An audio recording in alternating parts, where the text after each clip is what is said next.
So I don't think I ever told anyone.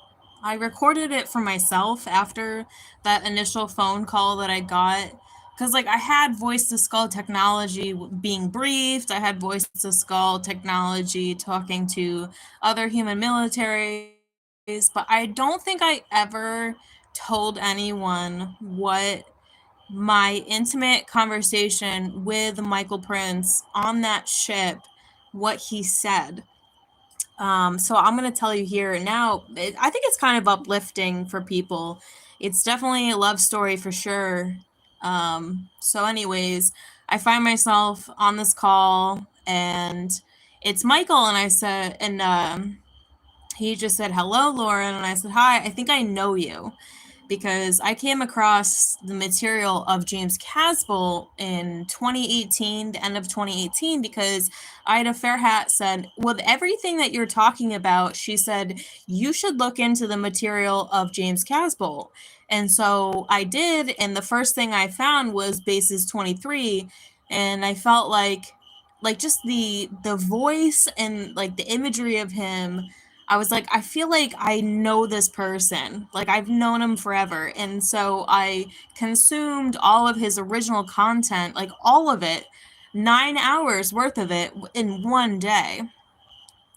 And then fast forward to a year and a half later, I get this Voice of Skull phone call, and it's from him, from this radio show that was broadcasted in the sky. These are non terrestrial people that are just dealing with the affairs of humans that don't live here. And it was a celebration of sorts. And I think thousands, if not millions, of people that are in these realms. I say in the sky, I might mean underground. I don't know. It might be actually underground. In the sky, underground, I don't know. Same difference. But he said, "Hello, Lauren." And I said, "Hi, I think I know you." And he said, "Yeah, you know me." He said, "You were left behind on Sirius, the planet, the star Sirius." He said, "So I came back for you." And that was pretty much it. There was like a moment of confusion. I was like, how am I going to remember this? Like, I want to make sure I remember this. Can you give me anything that is like, I can't make it up? Like, how do I know I just made this up? And they spoke this beautiful Germanic language. And then we said goodbye. It was very brief, it was very quick. But you know what's interesting is my grandfather was a very significant person, but nobody knew this. He was sort of like undercover.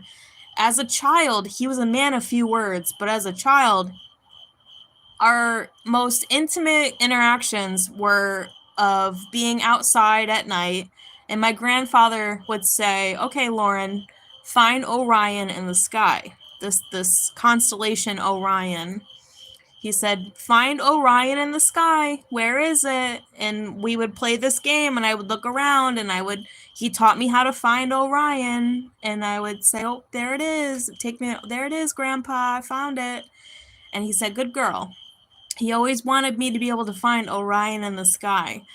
I went on maybe later that, I don't know, wasn't even that much later, honestly. I went to a SETI ranch, and I had downloaded all this information about the Orion Wars, and I was presenting all this information about the Orion Wars. To be honest with you, I couldn't, my memory's gone. Like, even I couldn't do the same presentation again because the memory is gone of like everything that I downloaded about Orion, the Orion Wars, in connection to Sirius and Sirius B. Like, I just know that was the subject. I couldn't tell you what it is. It is recorded. People have CDs of it. People bought CDs of it. It is still out there somewhere.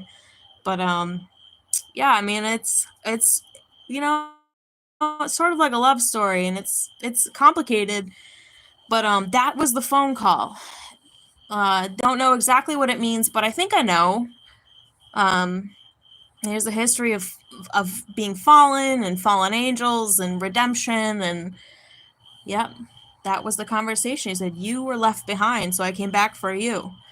So it was like physically came back, no, because he's on a ship in the sky. But you know, there's another avatar that has been whistleblowing since 2006. So when I started whistleblowing in this area, it was like I wasn't starting anything new. I was just continuing upon something that someone else already started on my behalf, not knowing it. So, very interesting indeed. Uplifting message.